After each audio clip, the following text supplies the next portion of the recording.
Assalamualaikum warahmatullahi wabarakatuh. Ya, untuk kesempatan kali ini saya akan membahas list-list yang kemarin masih belum ditunjukkan. Jadi dari sitemap dulu. Kira-kira sitemap ini kan dynamic ya. Jadi saya sudah buat supaya didaftarkan ke webmaster Google atau Bing-nya itu cuma sekali aja, tapi bagaimanapun itu harus bisa di-update secara dynamic. Dan ternyata saya sudah tambahkan di bagian sitemap sini.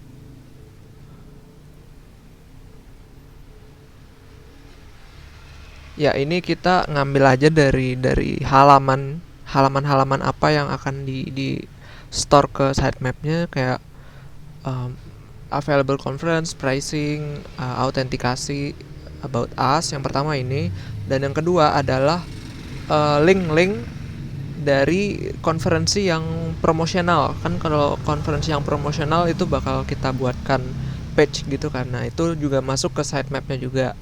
Jadinya sitemap mengandung halaman-halaman link kita dan juga conference yang promosional. Nah, gimana sitemapnya? Jadi kalau kita buka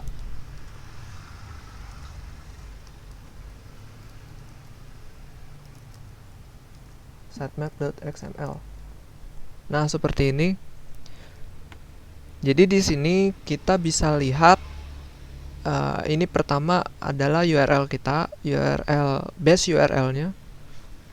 Jadi kita kasih prioritas 1, artinya webmaster kita memiliki prioritas 1 untuk URL utama kita, yaitu base URL-nya, dimana frekuensi penggantian atau pengupdateannya itu daily atau per hari.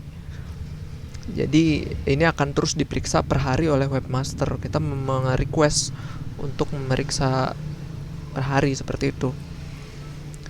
Ini saya kurangi prioritasnya 0,7 untuk halaman-halaman link kita.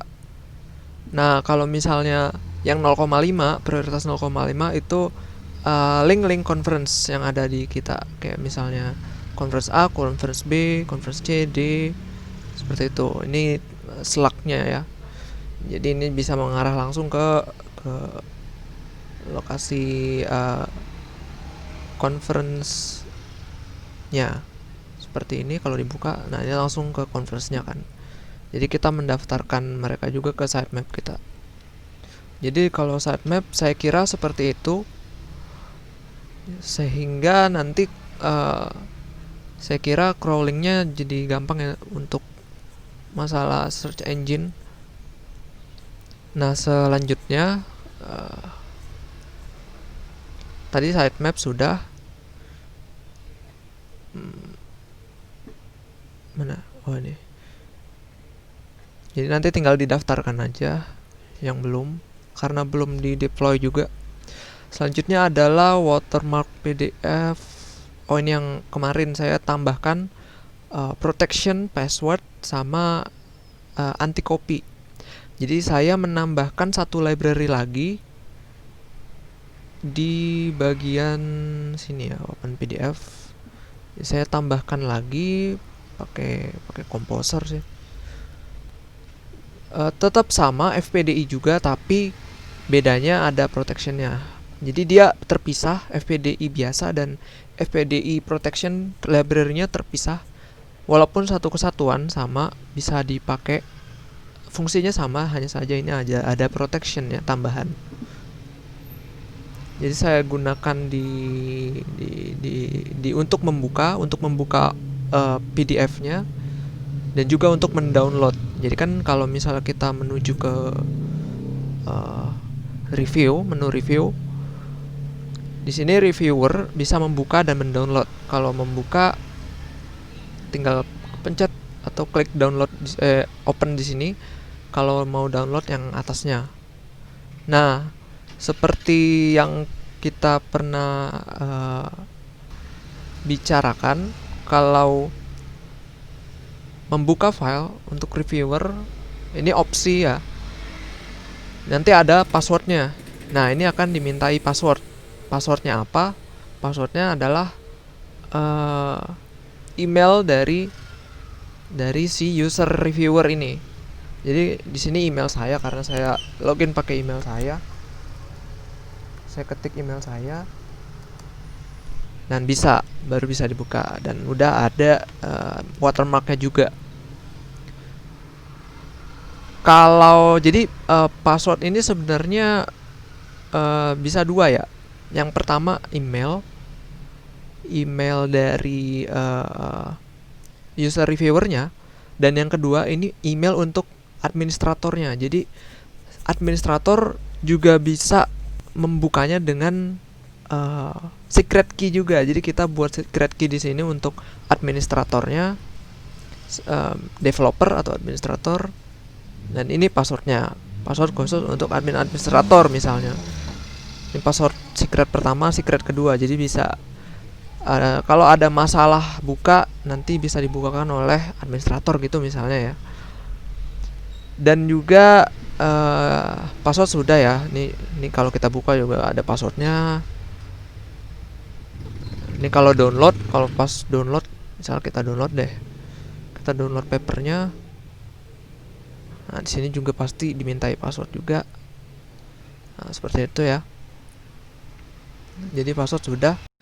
Dan oh ya, bagaimana jika versi final dari paper ini bentuknya bukan PDF atau docx atau doc atau ODO apa ya yang Linux ya itu, selain PDF lah intinya. Bagaimana saya menangani itu? Saya menggunakan API juga. Jadi ini di bagian nah di bagian ini, di bagian Open PDF juga saya menambahkan API Convert API. Jadi fungsinya untuk mengconvert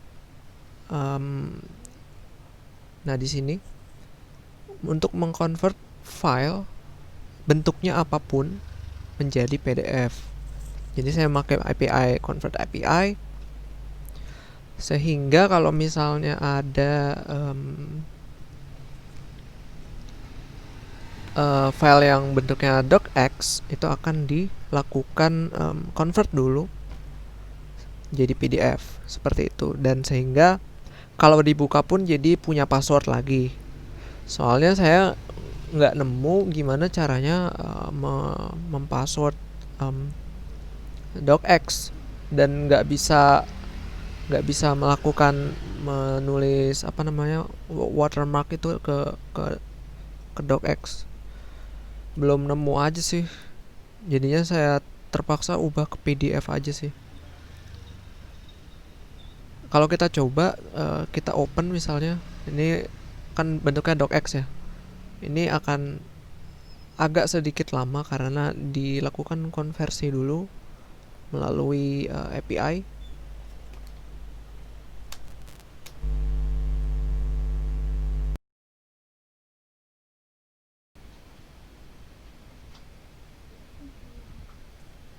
Ya, sudah terbuka dan dimintakan password. Kalau kita lihat apakah hasilnya juga sudah terwatermark, dan hasilnya sudah terwatermark. Ya, seperti itu untuk konversinya. Setelah itu yang kedua adalah anti copy. Nah, kalau kita buka lagi atau download sama aja sih. Misalnya ini kita sudah masukkan passwordnya. Nah, kalau kita ini saya tunjukkan dulu command V atau control V di sini. Nah, ini bentuknya gini ya sebelumnya. Jadi saya bentuk command V-nya sebelumnya ini. Nah, coba kita copy judulnya misalnya. Ini kita copy judulnya, klik kanan, mana nih, klik kanan, nggak ada ya, edit, lewat sini kali ya, copy, dan kita paste coba. Nah, tetap nggak ada. Atau kalau lewat keyboard ya, walaupun di sana nggak kelihatan, ini command C sama command V. Nah, tetap nggak ada. Jadi untuk anti copy di sini sudah berjalan juga. Ini kan di open ya. Kalau di download juga sama sih, nggak bisa di copy juga kontennya. Jadi kontennya sudah aman, nggak bisa di copy oleh reviewernya. Ini nggak bakal bisa di copy. Ini kita coba lagi. Ini nggak ada copy-nya. Saya nggak tahu PDF biasa ada klik kanan copy-nya apa enggak ya. Kalau kita paste misalnya, nah tetap nggak ada, nggak bisa di copy. Mungkin situ sudah menggambarkan bahwa library ini bekerja dengan baik. Jadi di sini hanya saya mengizinkan, ini kan parameter pertama adalah permission. Nah, permission di sini saya hanya mengizinkan untuk print saja. Jadi untuk print saja. Kalau untuk copy tidak boleh, kecuali kita tambahkan seperti ini. Tambahkan separasi sama perm copy. Nah, artinya ini boleh, bisa di copy nanti. Ini saya nonaktifkan, jadinya hanya untuk print saja. Seperti itu untuk download dan buka filenya. Ya, untuk itu sudah. Berarti ini sudah aman lah ya. Tinggal kalau pakai yang library biasa tinggal saya komen aja sih, ini library biasa pakai ini. Kalau protectionnya pakai ini, nanti tinggal komen aja. Kalau misalnya user memang nggak nyaman dengan fitur ini. Selanjutnya adalah proceeding. Kalau menu proceeding ini kita di My Conferences, di action. Saya nggak tahu sih letaknya di mana ya untuk proceeding ini. Apakah tetap di manage action sini atau di mana, saya nggak tahu. Mungkin nanti ada tambahan peletakannya di mana. Jadi saya samakan di sini semua. Mungkin dari session dulu kali ya. Ya, misalnya kita akan testing untuk overlapping sessionnya. Misalnya kita akan melakukan tes overlap di session A3 ini, dimana session A3 memiliki menggunakan ruang 1 dan startnya dari jam 3 sore sampai jam 6 sore. Kalau kita bikin session A3 lagi sama dengan room 1 misalnya, sama startnya dari jam 3 sore sampai jam 6 sore misalnya. Ya ini kita misalkan lebihkan 10 menit lah. Dan ini nggak bisa overlap, nggak bisa dilanjutkan. Kecuali kalau kita mulainya ya lebih dari jam 6.30 sampai jam 6.45 lah misalnya. Nah, ini baru bisa seperti itu. Jadi saya kira ini udah bekerja juga untuk preventing overlap dari room yang sama. Kita langsung aja ke proceedingnya. Proceeding di menu action sini dan create proceeding. Nah, di sini saya belum tahu apa aja sih yang harus diisi, tapi saya kira yang pertama ini untuk memvalidasi ulang sessionnya. Kita berikan lagi di sini manajemen sessionnya, bisa add, edit dan delete juga.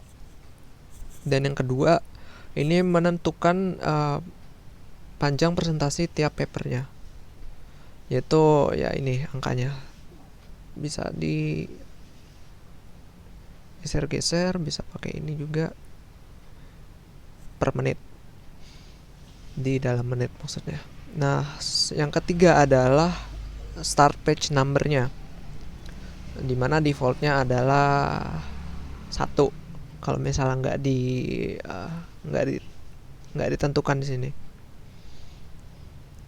Misalnya kita mau page numbernya dari 2, ya sudah 2 berarti. Dan di sini kita ada 3 sesi ya. Yang pertama sesi A1 room 1 jam 8 sampai jam 12. Yang kedua sama roomnya jam 12 sampai jam 3, dan yang ketiga jam 3 sampai jam 6.30. Oke, kita coba langsung ekspor ya. Ya, kita ekspor.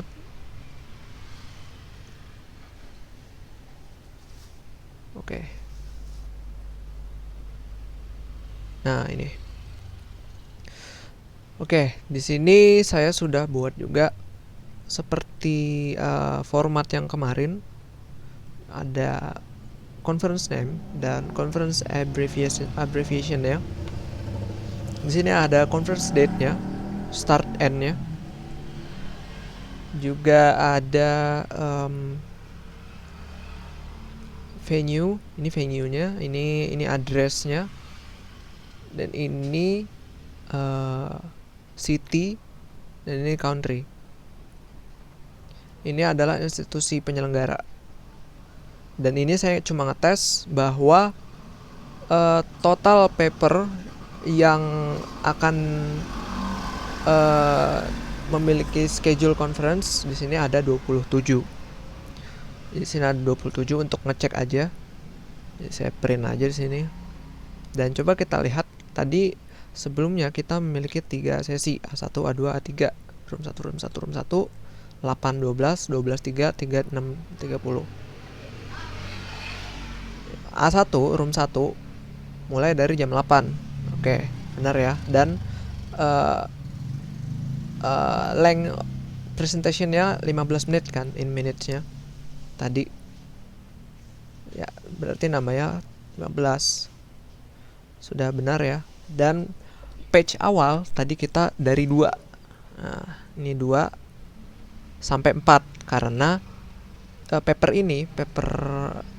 dari author ini memiliki 3 halaman, dimana halaman dimulai dari halaman 2, 3, dan 4. Ini kan 3 page. Ini juga sama 12 page, berarti 6, 7, 8, 9, 10 sampai 17. Berarti kita bisa hitung ini 12 page. Ini juga terus bertambah sampai sesi ini berakhir, yaitu sampai jam 12 siang ya. Sampai jam 12 siang. Nah, sampai jam 12 siang berarti ini cuma mentok di, saya sudah hitung tadi.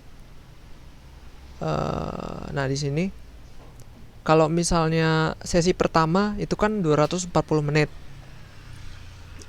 Jam 8 sampai jam 12 itu 240 menit. Dibagi 15 itu cuma dapat 16 paper. Nah, di sini kita bisa hitung juga bahwa di sini ada 16 paper. 1 2 3 4 5 6 7 8 9 10 11 12 13 14 15 16. Nah, betul ya. Jadi sesi pertama kita dapat 16 paper secara otomatis. Sesi kedua 12 paper karena dimulai dari jam 12 siang sampai jam 3 sore, yaitu 180 menit. Cuma dapat 12 paper. Kita hitung juga, ini kan dari jam 12 siang. 1 2 3 4 5 6 7 8 9 10 11 12. Nah, cuma sampai 245 karena papernya sudah habis. Kalau kita hitung, saya salah ngitung kayaknya. Harusnya 11 ya. 1 2 3, 4, 5, 6, 7, 8, 9, 10, 11. Ya, 11. Karena 16 tambah 11 kan 27. Total papernya tadi 27. Yang di atas ini tadi. Nah, berarti sudah benar bahwa kita ngisi ini sesuai dengan sessionnya. Kita ngisi papernya sudah sesuai dengan sessionnya dan jam-jamnya, presentation time-nya. Nah, karena sesi 3 nggak ada dan papernya sudah habis di sesi 2, nah A3 ini, session 3 ya kosong. Di sini juga cuma nyampe jam 2.45 karena memang nggak sampai 12 paper, cuma 11 paper karena papernya cuma 27. Ya, jadi seperti itu. Saya sudah hitung-hitung sih di codingannya juga, di proceedingnya. Anyway, saya ini menggunakan PHP Word untuk melakukan write di atau ekspor ke Microsoft Word. Jadi saya buat ini pakai fungsi create ini. Saya set font defaultnya sekian, font name-nya sekian, lalu ini write abbrev, address, country, lalu ini ada loop dari sessionnya. Nah, ini envelope dari sessionnya dan jamnya juga. Ya, jadi seperti itu untuk proceedingnya. Mungkin kalau ada tambahan bisa sih ditambahin juga. Kalau gimana kalau kita ganti, misalnya ini jadi 30 menit sekali. Jangan 30 menit deng, 20 aja. Dan halamannya dimulai dari halaman 3. Coba kita ekspor ya, kita coba-coba.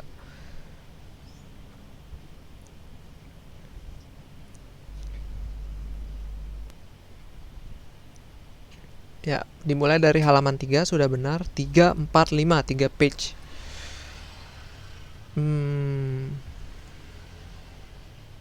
Ini masih salah ya.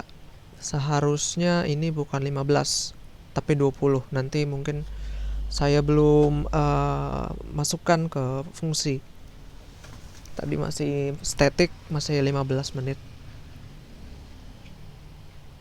Tapi kalau dari jumlah ini sudah benar kayaknya. Cuma ada 1, 2, 3, 4, 5, 6, 7, 8, 9, 10, 11, 12. Cuma dapat 12 karena 20 menit. Dan ini juga ada berapa. Dan sesi 3 jadi dapat karena 20 menit kan. Sesi 3 jadi dapat paper. Nah, seperti itu. Jadi di sini mungkin to-do listnya hanya tinggal presentation time-nya aja sih yang belum disesuaikan. Karena ini masih static, masih plus 900, artinya plus 900 detik atau 15 menit doang. Ya, untuk proceeding sepertinya baru sampai situ.